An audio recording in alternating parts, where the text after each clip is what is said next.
ফাঁস হয়েছে দেশের ৫ কোটি নাগরিকের তথ্য।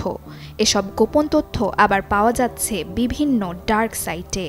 সম্প্রতি রাজধানীর আগারগাঁওয়ে BR summit and national semiconductor symposium ২০২৫-এর উদ্বোধনী অনুষ্ঠানে একথা জানান প্রধান উপদেষ্টার বিশেষ সহকারী ফয়েজ আহমদ তৈয়ব।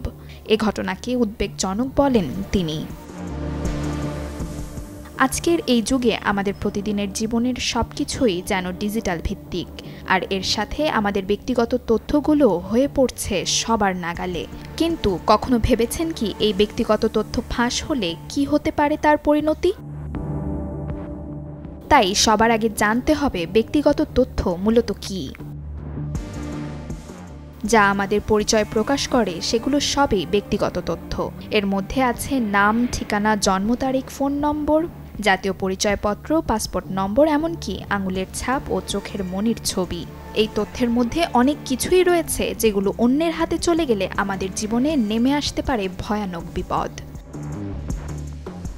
এখন প্রশ্ন, এসব তথ্য ফাঁস হলে কি কি ক্ষতি হতে পারে? ব্যক্তিগত তথ্য ফাঁস হওয়ার ভোগান্তি অনেক।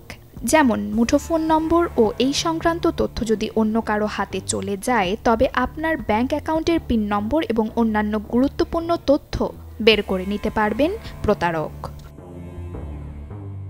২০২২ সালে ঠিক এমনই এক ঘটনা ঘটে ফরিদপুরে। মুঠোফোন থেকে টাকা হাতিয়ে নেওয়ায় সেখানকার একটি গ্রাম পরিচিতি পেয়েছিল প্রতারকদের গ্রাম নামে।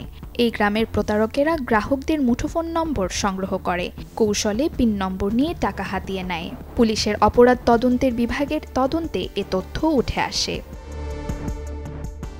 ব্যাংক ঋণ বা জালিয়াতি এসবও ঘটে ব্যক্তিগত তথ্য ফাঁস হওয়ার পরই। বাংলাদেশ ব্যাংকের সিলেট কার্যালয়ে ২০১১ সালে মোহাম্মদ ফারুক মিয়া নামের এক ব্যক্তি নিয়োগ পান। পরবর্তী সময়ে চাকরিবিধি অনুসরণ করে অগ্রিম গৃহ নির্মাণের জন্য ২ কিস্তিতে ৫৬,৪৫,০০০ টাকা ঋণ নেন তিনি। এরপর বেমালুম উধাও হয়ে যান ফারুক। পরে ব্যাংক কর্তৃপক্ষ তাকে খুঁজতে গিয়ে জানতে পারে ফারুকের আসল নাম মিনহাজ। অন্যের জাতীয় পরিচয়পত্র, শিক্ষাগত সনদ জালিয়াতি করে চাকরি ও ঋণ নিয়েছেন তিনি। ব্যক্তিগত তথ্য ব্যবহার করে জালিয়াতির মাধ্যমে সম্পত্তি হস্তান্তরের ঘটনাও ঘটছে অহরহ।